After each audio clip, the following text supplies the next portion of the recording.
Assalamualaikum warahmatullahi wabarakatuh. Perkenalkan, nama saya Muhammad Aziz Bukhari. Saya nomor daftar Hadi 25 RSD Dr. Haji Sumarno Sosro Atmojo, CPNS Bulungan, angkatan 55. ASN berakhlak, bangga melayani bangsa. Workbook Agenda 2, nilai-nilai dasar ASN. Dari pertanyaan pertama, jelaskan 7 alasan rasional tentang pentingnya pelayanan prima.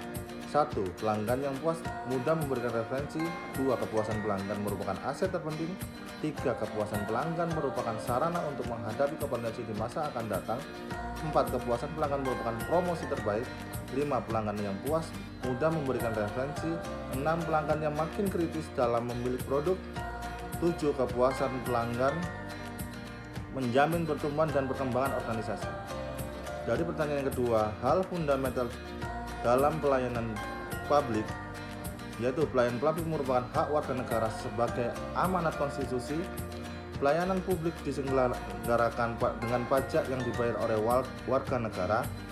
Pelayanan publik diselenggarakan dengan tujuan untuk mencapai hal-hal yang strategis bagi kemajuan bangsa di masa yang akan datang. Pelayanan publik memiliki fungsi tidak hanya memenuhi kebutuhan dasar warga negara sebagai manusia, akan tetapi juga berfungsi memberikan perlindungan warga negara. Dari pertanyaan yang ketiga, pendapat saya tentang konsep responsibilitas dan akuntabilitas. Responsibilitas adalah kewajiban moral dalam menyaksikan tugas yang dipercayakan kepada seseorang atau individu untuk bertanggung jawab terhadap tugas yang diberikan.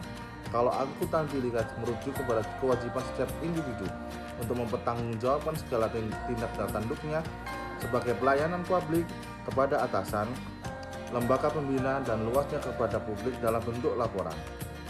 Bagaimana peran Anda untuk menciptakan lingkungan akuntabel? Dari soal keempat, saya bisa menjawab karena kepercayaan. Rasa keadilan akan membawa pada sebuah kepercayaan ini yang akan melahirkan akuntabilitas. Dengan kata lain, lingkungan akuntabilitas tidak akan lahir dari hal-hal yang tidak dapat dipercaya.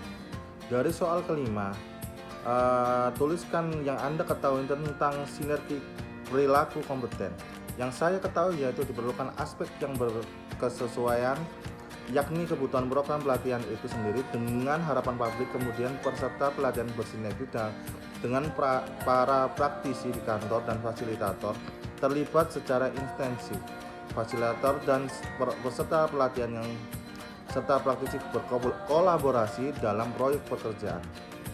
Dari soal yang keenam tentang jelaskan potensi dan tantangan di lingkungan kerja, saya bisa menjawab dengan adanya keanekaragaman di lingkungan kerja akan menghasilkan perbedaan. Tetapi dengan munculnya pola pikir yang berbeda dapat memunculkan ide baru yang inovatif. Terkadang perbedaan menimbulkan masalah dalam suatu tim. Oleh karena itu, kita harus menjadi perbedaan itu menjadi satu tujuan. Dari soal 7, apa yang Anda ketahui tentang The Adaptive Culture Framework?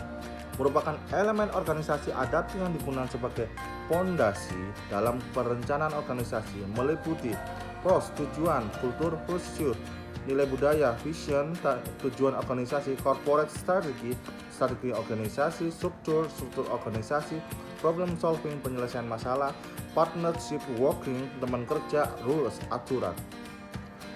Jelaskan dengan singkat jenis berpikir kritis dan kreatif. Kecenderungan berpikir kritis adalah kecenderungan memandang fenomena secara objektif, linear, dan tidak memberikan pilihan. Kalau kecenderungan berpikir kreatif adalah mencari kemungkinan lain. Artinya, apabila kita sering berpikir kritis, maka akan lebih sering menggunakan otak kirinya. Sebaliknya, orang yang sering cenderung berpikir kreatif biasanya menggunakan otak kanannya.